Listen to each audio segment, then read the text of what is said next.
요한복음 4장, 아마 제가 지난주에는 사마리아 여인의 부분에서 앞부분에 대해서 많이 다뤘는데 오늘은 이 뒷부분에 대해서 함께 나누고자 합니다. 제가 지난주에 저희 딸이 독감에 A형 독감에 걸려서 39도 40도 계속 왔다 갔다 해서 이제 밤에 아기가 아프면 막 이렇게 되게 힘들어하거든요. 그래서 그 아기한테 손을 얹고 하나님, 차라리 얘가 아프지 않고 이 모든 감기가 저한테 오게 해주십시오 했더니 우리 너무나 신실하신 하나님께서 그 모든 감기를 저한테 옮기시고 저희 딸은 그 다음 날로 다 낫게 되었습니다. 할렐루야. 네, 그래서 지금 너무 힘들어요. 근데 오늘 우리가 4장 이 후반부를 좀 나누면서 하나님께서 우리 가운데 주시는 은혜가 우리 가운데 좀 잘 나눠졌으면 좋겠습니다.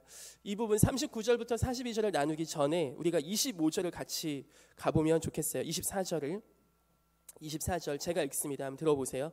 하나님은 영이시니 예배하는 자가 영과 진리로 예배할지니라. 아멘. 여러분 이 말씀 많이 들어보셨죠? 자, 근데 이 말씀을 하기 전에 우리가 그 전으로 다시 한번 올라가 보면 17절 가보시면 네가 남편이 없다는 말이 옳도다. 네가 남편 5이 있었는데 지금 사는 남자는 네 남편도 아니구나 라고 한 장면, 그걸 듣고 19절 보면 여자가 이르되 주여 내가 보니 선지자시군요 라는 말을 해요. 그러니까 여자가 이제 예수님과 계속 대화를 하면서 예수님의 지위가 점점 올라가는 겁니다. 처음에는 정말로 찌질하고 구질구질하고 물을 기를 그릇도 없는데 완전 허세 장렬하는 거죠. 내가 너에게 목마르지 않는 물을 주겠다. 자기는 물 기를 그릇도 없으면서 지금, 그리고 나 같은 사마리아 여인에게 물 달라고 하면서 무슨 자기가 물을 줍니까 지금. 그랬던 유대인 남자가 점점 대화를 하면서 이 남자가 도저히 알 수 없는 내용들을 자기한테 얘기하니까 아, 당신은 선지자군요. 예수님의 지위가 점점 더 올라가요. 여러분, 사마리아 여인에게 우리가 배울 것이 하나 있습니다. 뭐냐면 아무리 퉁명스럽고 아무리 불평하는 것 같고 아무리 예수님 앞에 공손하게 대화하지 못한다 할지라도 예수님을 떠나지 않은 것만큼은 너무 잘한 거예요. 우리가요, 하나님께 어떻게 매일 공손하겠습니까? 우리가 어떻게 하나님 앞에서 매일 하나님의 말씀을 잘 듣는 아이가 되겠어요? 우리 마음에는 원망과 불평과 이번에 또 취업 안 됐어, 하나님 이번에 또 소개팅 엉망이야, 얘기할 데가 없잖아요. 사실 우리가 그런 것을 하나님께 얘기하고 하는 게 물론 아직도 어린아이 신앙일 수 있지만요, 여러분 그 어린아이 신앙을 절대 포기하지 마시기 바랍니다. 우리가 불평을 하든 원망을 하든 무엇을 하든지 간에 하나님 앞에서 우리가 계속하다 보면 그 하나님이 정말 어떤 분인지 더 잘 알아가는 우리 주의 귀한 청년들 되기를 소망합니다. 그렇게 사마리아 여인이 점점 예수님이 누구신지 정확히 알아가게 되는 그 시점에 이 여자가 갑자기 뜬금없는 질문을 해요. 전혀 이 마르지 않는 물과는 상관없어 보이는, 지금 이 여인은 빨리 물을 마시고 다시는 여기 오지 않아야 되는 그 소망이 생겼음에도 불구하고 이제 예수님이 선지자시구나, 예수님이 하나님이 보내신 사람이구나, 예수님이 하나님의 뜻을 우리에게 대언해 주시는 분이구나 라는 생각이 들자 뭘 물어보냐면 20절 보세요. 우리 조상들은 이 산에서 예배하였는데 당신들의 말은 예배할 곳이 예루살렘에 있다 하더이다. 이 말씀에 대해서 잠깐만 풀면 여기서의 이 산은 그리심 산입니다. 구약에 보면은 모세 시대 때 그걸 해요. 뭘 하냐면은 양 무리를 나눠요. 양 12지파를 6개 나눠서 한쪽 무리는 그리심산, 한쪽 무리는 에발산에서, 한쪽에선 그리심산에선 축복을 시키고 에발산에선 저주를 시켜요. 그러니까 하나님의 법을 잘 지키면 이런 축복이 있다는 그리심산에서 하고, 하나님의 법을 잘못 지키면 저주가 있다, 이런 저주를 에발산에서 하는데요. 이 그리심산이 사마리아에 있었습니다. 이때 이 사마리아의 사람들은 이곳이 하나님의 축복을 받은 산이다 해서 이곳에서 예배를 했던 거예요. 근데 유대인은 그게 너무나 어이가 없는 거죠. 왜냐? 하나님의 성전은 예루살렘에 있는데, 하나님의 성전은 예루살렘에 있기 때문에 예루살렘에서만 예배를 해야 되는 이 장소적인 신학적 논쟁이 이 당시 유대와 사마리아 사이에 있었습니다. 이 사마리아 여인이 이 얘기를 물어본 거예요. 지금 당신네들은 예루살렘에서 예배하는 게 맞다고 하고, 우리 조상들은 예전부터 지금까지 사마리아의 이 그리심산에서 예배하는 게 맞다고 하는데 도대체 무엇이 맞습니까? 이 남편 5번 바꾼 자매치고 굉장히 신학적이고 신앙적인 질문이죠. 그 얘기는 어쩌면 이 여인에게 남편을 계속 5번 바꿨음에도 불구하고 참된 예배가 무엇이고 하나님께 정말 예배하는 것이 무엇인지, 결국은 이 여인의 그 목마름과 갈급함을 채워주는 이 예배는 어떻게 해야 드릴 수 있는 건지를 궁금해하고 갈급해하는 마음이 이 여인에게 있었던 것 같습니다. 그렇게 해서 예수님께서 이 부분에 대한 정리를 21절부터 해주십니다. 여자여 내 말을 믿으라. 이 산에서도 말고 예루살렘에서도 말고 너희가 아버지께 예배할 때가 이르라. 아멘. 여기서 한번 정리하고 넘어가면 좋겠습니다. 여기서 예수님은요, 장소의 문제를 다 흩으세요. 예루살렘도 아니야, 이제는 이 산도 아니야, 어디에서 예배를 하는 게 맞아가 아니에요. 지금 이 사마리아 여인은 장소의 문제를 갖고 어느 곳에서 예배를 해야 합니까 하는데, 오늘 예수님께서는 말씀하시는 것이 장소의 문제가 아니야. 너희가 누구에게 예배하는지를 알아야 돼. 그게 누구냐면 바로 하나님. 근데 그분은 영이셔서 예배하는 모든 자는 영과 진리로 예배할 때가 된다고 하십니다. 아멘. 그 얘기는 뭡니까? 우리가 오늘 이 시간 이곳에서 하나님 앞에 예배를 드리는 이 예배가 하나님 앞에 우리가 영과 진리로 예배할 때 주님께서 기쁘게 받으시는 예배가 될 줄 믿습니다. 아멘. 여러분, 근데 이곳에서만 예배하십니까? 여러분, 혹시 교회에서만 예배 드리시는 분 계세요? 너무나 당연한 거 아닙니까? 당연히 교회가 예배하는 곳이죠. 어디 가서 예배합니까? 제가 이게 어디서 깨졌냐면요, 제가 해군 출신이에요. 해군에서 장교를 3년 반 동안 배를 한 2년 반을 탔어요. 근데 해군을 가면은, 배를 타면은, 출장을 가면 주일날 교회를 가기가 너무 힘듭니다. 그래서 배에서 있어야 돼요. 근데 배에서 있는데 큰 배야 뭐 기독교인들 모여서 예배도 드리게 하고 하지만 제가 탔던 배는 작은 배여서 그렇게 할 수가 없었고 저 혼자 교회를 다녔어요. 그래서 어떻게 할 수가 없는 거예요. 근데 어떻게 했냐면, 그 배 타보신 분 아시겠지만 엔진 소리가 진짜 큽니다. 그럼 그 엔진 옆에가 뭐였냐면, 엔진실 옆에가 이발실이었어요. 그 이발병한테 키 달라고 해서 저 혼자 이발실에 들어가서 문 잠고 기타 치면서 1시간 2시간 동안, 이게 찬양도 아니고 그냥 발악 비슷하게 합니다. 왜냐하면 내 그동안 예배도 못 드리고 하나님 앞에 나아가지도 못하고 맨날 밤마다 이것저것 해야지, 선배한테 혼나지, 이것저것 일하지, 맨날 멀미하지, 토하지, 이런 20대 중반 때 너무나 이런 표현이 웃기지만 아무튼 고생했던 그 시간이 너무 힘들었던 거죠. 근데 그때 유일하게 내 탈출구가 뭐였냐면, 잠깐 쉬는 시간 생기면 거기 가서 그냥 막 소리 지르는 거예요. 하나님 왜 날 해군 보내셨습니까? 이런 것부터 시작해서 내가 그런 내 가슴 깊숙이 나왔던, 왜냐하면 엔진이 너무 크기 때문에 제가 무슨 소리를 질러도 거기서는 전혀 뭐가 튀어나올 수가 없어요. 그래서 거기서 구타가 많이 있었어요. 지금은 절대 아닙니다. 어쨌든 그런 곳이 저한테 가장 기억나는 예배의 장소였어요. 한 가지 우리 청년들, 정말로 예배하는 곳이 장소의 문제가 아닌 여러분과 24시간 동행하시는 하나님을 기억하며 그분께 예배하는 그러한 예배자들 되시기를 간절히 축복합니다. 아멘. 그 얘기는 뭡니까? 오늘만 예배하는 날이 아니라고요. 내일도 우리는 우리의 직장에서, 학교에서, 우리의 삶의 현장에서 어느 곳에서든 영 되신 그 하나님께 예배할 수 있는 우리 거룩한 주의 청년들 될 줄 믿습니다. 여기서 하나님이 영이시라고 하죠. 하나님은 보이지 않습니다. 그리고 하나님은 신기해요. 우리가 눈에 보이면 와, 저 전도사님은, 와, 저 언니는, 와, 저 오빠는 예배를 되게 잘 드리는구나 하지만 하나님은 아니라고 하실 수도 있습니다.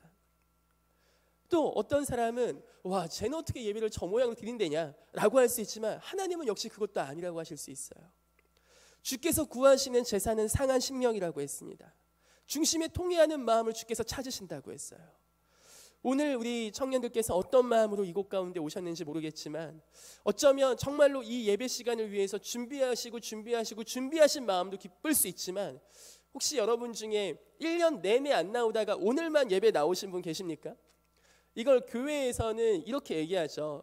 양스럽다고 얘기하지만 우리 하나님은 그 오신 분이 오늘 너무나 귀한 예배자인 줄 믿습니다. 주께서는 1년과 1000년의 그 개념이 없으신 거예요. 물론 우리가 계속하여 믿음이 자라가고 예배를 계속 드리는 것 중요하지만요, 우리가 지금까지 아무리 썩은 마음으로 살아왔을 때 할지라도 하나님은 영이시니 예배하는 자가 신령과 진리, 그 영과 진리로 예배할 때 우리 주께서 큰 회복을 주실 줄 믿습니다. 그렇다면 우리의 예배의 근거는 뭐가 되겠습니까? 여러분 여기 예배당 문 들어오실 때 무슨 생각하며 들어오셨어요? 이게 어려서부터 교회 다닌 청년들은 사실 이런 생각 많이 해요. 교회에 내가 친구들도 많고 후배들도 많다 보니까 교회 관계가 내 예배에 굉장히 큰 영향을 줍니다. 교회 친구들과 관계가 좋으면 예배 드리는 게 재밌고, 교회 친구들과 관계가 약간 어려우면 예배 드리는 게 별로 힘들 수 있어요. 그게 우리가 너무나 일반적으로 다가왔던 거죠. 그럼 우리는 누구에게 예배하는 겁니까? 우리의 예배의 근거는 뭐예요? 우리 교회의 교우 관계입니까? 그럼 오늘 말씀, 하나님은 영이시니 예배하는 자가 영과 진리로 예배하는 게 아니라 하나님은 영이시니 우리 예배하는 자가 우리의 관계로 예배하는 거 아닙니까? 그거는 인간에게 드리는 근거 아니에요. 한 가지 바라옵기는요, 여러분 예배당을 들어오실 때요, 사실 여러분은 누구를 밟고 오신 거냐면 그리스도의 십자가를 밟고 오신 겁니다. 우리가 하나님께 예배 드릴 수 있는 유일한 근거는요, 그분이 우리의 제물 되어주신 그 유일한 근거 하나밖에 없어요. 구약에는 제사 드릴 때, 우리가 하나님께 나아갈 때 우리가 집에서 키우던 가축 중에 양이든 소든 자신의 형편에 맞게 그걸 갖고 와야 돼요. 그걸 갖고 와서 내 모든 죄를 걔한테 안수해서 내 모든 죄가 걔한테 간 겁니다. 그리고 걔가 완전히 죽임당해야 돼요. 토막이 나야 되고 각을 떠야 돼요. 그래야 내 죄가 용서받았어요. 왜? 내가 그렇게 형벌을 받아야 되는데 나 대신에 얘가 받았다는 거예요. 그게 뭐예요? 십자가 그리스도 사건 아닙니까? 그리스도가 대속의 의미가 뭐냐면 그렇게 우리의 죄를 대신해서 그 죽임과 형벌과 사망을 당하셨다는 거죠. 그 얘기 뭡니까? 우리가 오늘 예배드릴 수 있는 유일한 근거는요, 세상 죄를 지고 가는 그 어린 양 예수 그리스도의 피 때문에 우리가 오늘 예배드릴 수 있다고요. 하나님은 영이시니 영과 진리로 우리가 예배를 한다는 건, 하나님은 영이시니 2000년 전에 죽으셨던 예수 그리스도의 피로 말미암아 우리 모두가 그 영과 진리의 말씀 되신 예수 그리스도를 통하여 하나님께 예배할 수 있다는 겁니다. 그리고 오늘 예수님께서 바로 말씀하세요. 내가 너희가 찾던 그 선지자 바로 그라고, 메시아라고. 이걸 오늘 사마리아 여인이 경험하고, 28절 가보세요. 여자가 물동이를 버려두고라는 단어가 나옵니다. 예수님과 이 사마리아 여인이 만나고 이 사마리아 여인이 예수님으로 인해 변화받았습니다. 여기서 첫 번째 어떠한 변화가 나왔냐면, 따라하겠습니다. 물동이를 버려두고.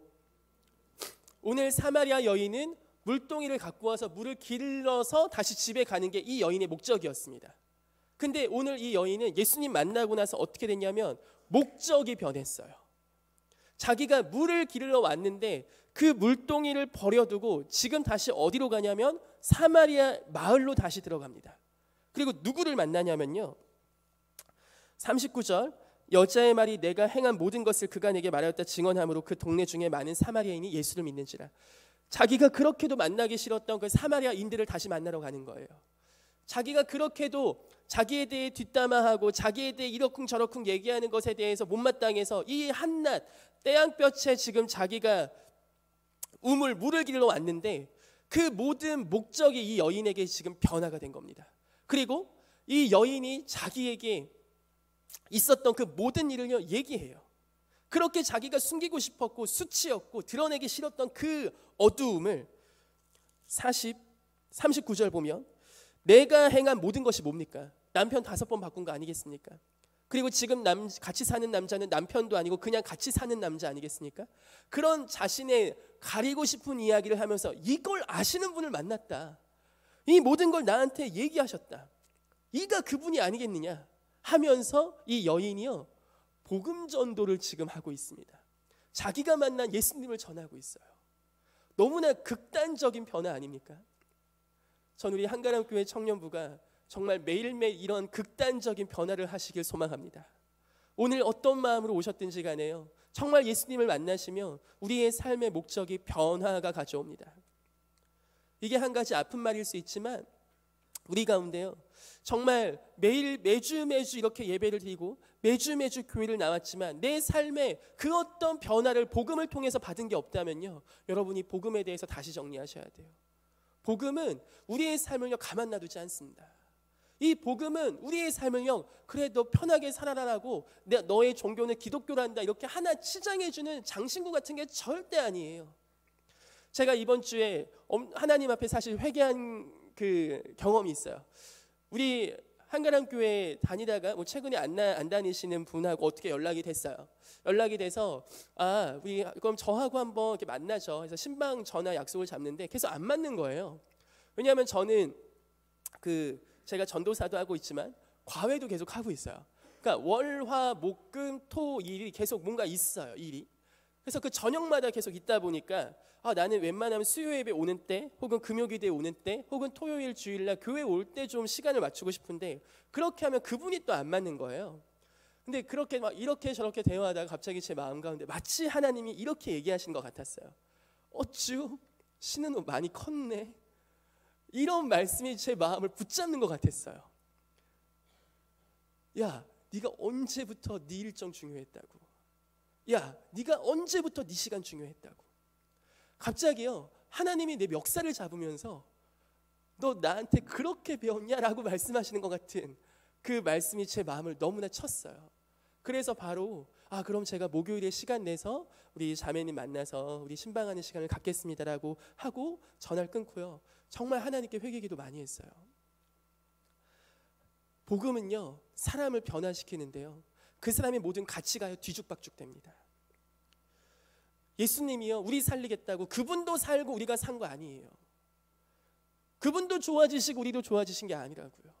그분이 죽어야 내가 살았고, 그분이 망해야 내가 흥했고, 그분이 모든 것을 다 짊어지고 그 죄의 저주로 가야 내가 축복의 은혜의 통로로 갈 수 있던 겁니다. 그 복음을 믿었다고 하는 내가, 그 복음으로 인해 변화되었다고 하는 내가 다시 내 가치와 내 삶의 중요성과 내 시간과 내 일정에 대해서 이것에 대해 우선순위가 다시 흔들리는 모습이 저한테는 사실 하나님 앞에 다시 무릎 꿇고 회개하는 시간이 되었습니다.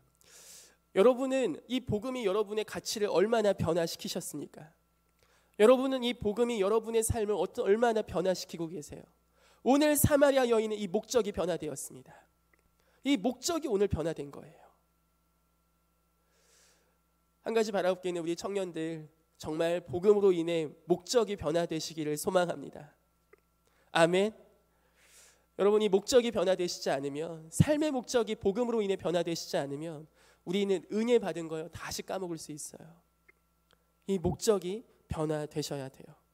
두 번째 변화된 게 있습니다. 그게 뭐냐면 신분의 변화예요.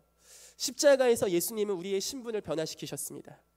우리의 죄인 되었던 그 신분을 의인으로 변화시키셨어요. 우리의 고아되었던, 아버지가 없이 그냥 막 살던 우리를 아들로 변화시키셨어요.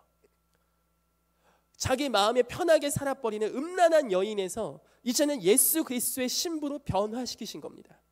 이거 좀 따라해 볼까요? 법정적. 좀 따라해 주시면 감사하겠습니다. 법정적. 이게 우리가 신학적인 용어로 하면 칭의라는 거거든요. 우리를 의롭다 칭해 주신다고. 우리가 의롭게 된 게 아닙니다. 우리가 착해진 게 아니에요. 우리는 어쩌면 여전히 동일한 죄성을 갖고 있는 인간인데 우리를 향하여 의롭다고 여겨주신 거예요. 이게 얼마나 큰 은혜입니까? 신은호가 지은 죄를 하나님 다 아시고 우리가 마지막 심판대에서 사실 그 모든 고발을 사단을 통해서 받아야 되는 그 송사당해야 됨에도 불구하고 하나님 최종 재판관 되시는 그 하나님 아버지께서 모든 죄를 다 간과해 주셨다고요. 없는 걸로 여겨주신다고요. 이게 바로 칭의예요. 의롭다고 칭해 주시는 거. 저만 그런 거 아니죠? 여러분 모두 그 십자가에서 신분이 변화되신 겁니다. 교회를 오래 다녀서 신분이 변화된 게 아니에요.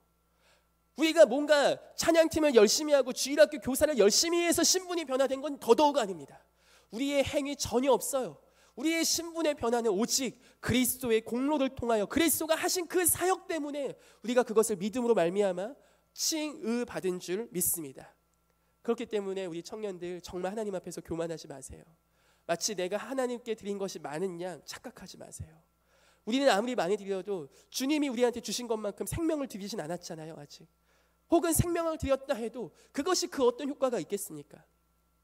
하지만 하나님은요, 그 모든 것 바라지 않고 우리의 단지 우리가 정말 믿는 그 믿음 하나만 보시고 그리스도의 공로를 통하여 우리 가운데 의롭다함을 해주신 주님의 귀한 마음을 우리가 늘 가슴에 품고 살기를 소망합니다. 그렇게 해서 사마리아인들이 예수께 와서요, 자기들과 함께 유하시기를 청했습니다. 유대인 남자입니다. 유대인도 사마리아인 싫어했지만 사마리아인도 유대인 싫어했습니다.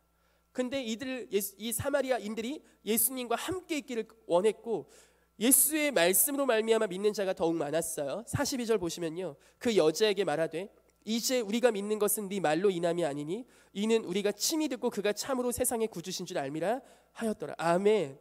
사마리아 여인만큼 대단한 전도자가 없습니다. 이건 마치 뭐냐면, 어떤 바나바가 세 가족을 전도해 와서 이 바나바가 세 가족을 잘 섬겼는데 세 가족이 예수 그리스도께 엄청 은혜를 받고 그 바나바한테 얘기하는 겁니다. 이제는 제가 친히 예수님의 제자가 됐어요. 그동안 너무 감사했습니다. 이제는 정말 제가 예수님의 친히 말씀을 듣고요, 제자가 되고 그 삶을 살고 싶어요. 바나바 입장에서 얼마나 뿌듯하겠어요. 근데 오늘 사마리아 여인의 입술을 통해서, 자신의 간증을 통해서 모였던 사마리아인들이 예수님과 함께 유하고 예수님과 함께 거하고 예수님의 말씀을 친히 듣다 보니까 정말 믿음이 생겼고, 이 예수를 영접함으로 말미암아 이들이 결국 뭐라고 고백하냐면, 이분이 정말 세상의 구주시라는 고백을 합니다. 이 세상의 구주라는 고백은요, 이 사마리아인들이 처음 했어요. 여기서 요한복음에서. 유대인들도 못했습니다. 왜냐? 유대인은 이스라엘의 왕으로만 여겼거든요. 호산나 다윗의 자손이여, 그 정도로만 했지, 세상의 구주시라는 지금의 우리 기독교가 믿는 이 복음적인 그리스도, 모든 세상의 죄를 지고 가는 어린 양, 세상의 구주라는 고백은 사마리아인들이 처음 한 거예요. 사마리아 여인의 자신의 상처와 자신의 여러 가지 수치를 그들에게 보여주고 그들에게 이야기하며 간증하며 예수 그리스도께 인도하고, 예수님이 직접 그들과 대화하시며 만나시며 말씀을 먹이시니, 이러한 기적이 사마리아 동네에서 일어난 겁니다. 저주의 땅이었던 그 사마리아의 땅이, 불결한 땅이었던 사마리아 땅이 예배의 땅이 되었고, 예수 그리스도를 세상의 구주라고 고백하는, 동네 전체가 그리스도께 복종하는 주의 은혜가 있는 줄 믿습니다. 근데 여기서 또 하나 재미있는 단어가 예배라는 단어입니다. 이 본문에서 예배가 6번이 나오는데요, 이 예배는 다른 복음서에서 나오지 않아요. 이 예배라는 단어 자체가 사복음서에서 요한복음에밖에 나오지 않습니다. 근데 여기서 예배는 이 원문의 표현에 의하면 이게 이런 뜻과도 비슷해요. 아첨하다, 혹은 개가 주인에게 그 손을 핥다. 이게 어떤 의미인지 아시겠죠? 개가 주인이 너무 좋아서 그 꼬리치면서 손을 핥는 그 행위 있잖아요. 그걸 예배라고 표현하는 거예요. 여러분, 하나님께서 바라시는 그 예배, 뭔가 우리가 엄숙하게, 물론 우리가 하나님 앞에 모든 것을 다 갖추고 예배하는 것도 필요하지만요, 정말 하나님께서 어쩌면 바라는 예배는요, 제가 오늘 퇴근하고 집에 갔는데 소혜가, 제 딸이 아빠를 보고 엄숙하게 배꼽 인사를 하며 다녀오셨습니까? 하면은 제가 깜짝 놀랄 겁니다. 제가 바라는 건 뭐냐면, 소혜가 아빠 왔다 하면서 저한테 안기는 거예요. 아빠가 온 걸 좋아하는 거예요. 아빠만 보면 얘가 강아지처럼 꼬리를 흔들고 너무 신나하는 게 제 모든 피로가 다 풀리는 겁니다. 여러분, 오늘 하나님이 어쩌면 여러분을 보실 때요, 그 마음일 수 있어요. 여러분이 준비한 좋은 헌금을 지금 하나님이 바라시는 게 아닙니다. 여러분이 준비한 어떤 좋은 헌신을 바라시는 게 아닐 수도 있다고요. 하나님, 그분이 정말 원하시는 건 여러분이 하나님을 좋아하는 거예요. 하나님을 만나면 여러분이 행복하고, 하나님을 만나면 여러분이 기분이 좋고, 하나님 너무 만나고 싶고, 하나님 내 삶에 와주소서, 하나님 정말 나와 함께하여 주소서, 하나님이 내 삶에 와서 저 너무나 좋습니다. 그게 어쩌면 하나님이 가장 바라셨던, 오늘 사마리아 여인에게 예배에 대해 알려주시고 싶으셨던 그 참된 예배인 줄 믿습니다. 여러분, 그런 예배자가 되세요. 우리가 정말 그런 예배자가 됩시다. 하나님을 좋아하고 하나님을 사랑하고, 하나님이 와서 너무 좋고, 내가 하나님께 가는 게 너무 좋아요. 마지막 변화가 있습니다. 상처의 변화예요.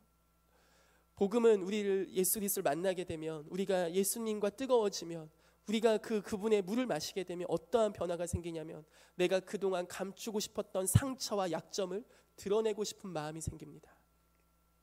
우린 사실 사람들과 살면서 나의 발 같은, 나의 수치되는 부분을 가리고 싶어 합니다. 그것을 별로 드러내고 싶지 않죠. 하지만 복음은 그것마저도 드러낼 수 있는 마음을 줍니다. 우리의 약점이 강점이 되는 줄 믿습니다.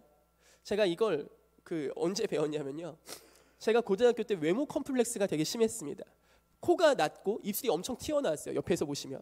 그래서 입술 튀어나와서 내가 옆모습 그 엘리베이터 보면 양측 거울 있잖아요. 어느 날 고등학교 때 봤는데 와 얘는 어떻게 입술이 코보다 튀어나왔지 하면서 정말로 그때부터 입술을 어떻게 늘까, 입술을 어떻게 내가 다물고 있을까, 그게 저의 외모 컴플렉스였어요. 근데 그렇게 살다가 제가 저희 아내를 21살 때 만나서 그때도 말했던 것 같은데 저희 아내가 저한테 300번 헤어져 달라고 했을 때 있죠. 그러니까 제가 계속 아내한테 우리 사귀자 했는데 아내가 계속 안 받아줬어요. 근데 받아줬던 결정적인 계기가 언제냐면 같이 지하철을 타고 가는데요. 제가 그날 너무 피곤해서 잠들었어요. 그러니까 웬만하면 저는 항상 누구한테 그 측면 모습을 안 보여주려고 최대한 애를 썼던 사람입니다. 근데 제가 잠들어서 그 중력의 법칙 때문에 입술이 얼마나 더 밑으로 튀어나왔겠습니까?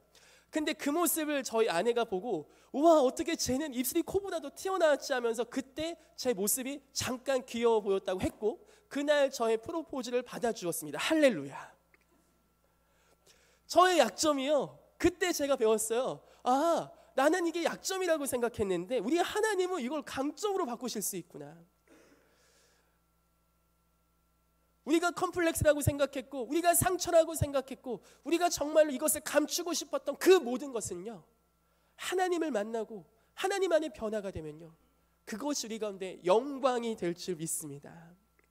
그래서 제가 죄송하고 부끄럽지만 제가 설교 시간에나 제 얘기나 제 약점이나 제 어렸을 때 얘기를 그냥 하는 부분이요, 사실은 이걸 통해서 제가 막 저 잘났죠 이런 게 아니고 진짜 찐따 같고 찌질했던 제가 하나님 아버지의 그 사랑과 은혜가 얼마나 컸는지를 나누고 싶었던 거예요. 아직 온지 뭐 한 달도 안 돼가는 상황에서 여러분과 제가 뭐 이런 인격적인 관계가 어떻게 알겠습니까? 아직 우리 앉아 계신 청년들 중에 저하고 말 한마디 안 하신 분들도 계실 텐데 여러분이 뭐 뒤에 가서 제 뒷담화를 해도 상관이 없는 겁니다. 왜냐하면요, 하나님이 저를 인정해 주시고 지지해 주시고 은우야 너무 너 좋다고 하신 그 말씀과 그 메시지와 그 사랑이 너무 커서요, 여러분이 다 모여서 신은호를 죽이고 욕해도 절대 하나님 한 분이 날 사랑하신 사랑을요 절대 뺏지 못해요. 여러분이 다 싸잡아서 군대가 에워싸도요 하나님이 생명싸개로 쌓았던 그 다윗의 기쁨을 빼앗지 못한다고요. 여러분, 복음은 이런 거예요. 단순히 교회에 나와서 재밌게 잘 지내고 물론 그거 중요합니다. 하지만 그것만이 복음의 변화의 능력이 아니라고요. 우리 사랑하는 한가람교회 청년 여러분, 청년의 때예요. 정말 흔들리지 않고 정말 변치 않는 그 하나님의 사랑에 푹 빠지시기를 소망합니다. 그리고 그 하나님을 사랑하세요. 그 하나님을 좋아하세요. 마치 개가 주인을 보면 반갑다고 꼬리를 흔들면서 막 어떻게든 배 까고 막 하듯이 여러분 정말 하나님을 좋아하시면 됩니다. 그게 우리 하나님이 찾으시는 예배인 줄 믿습니다.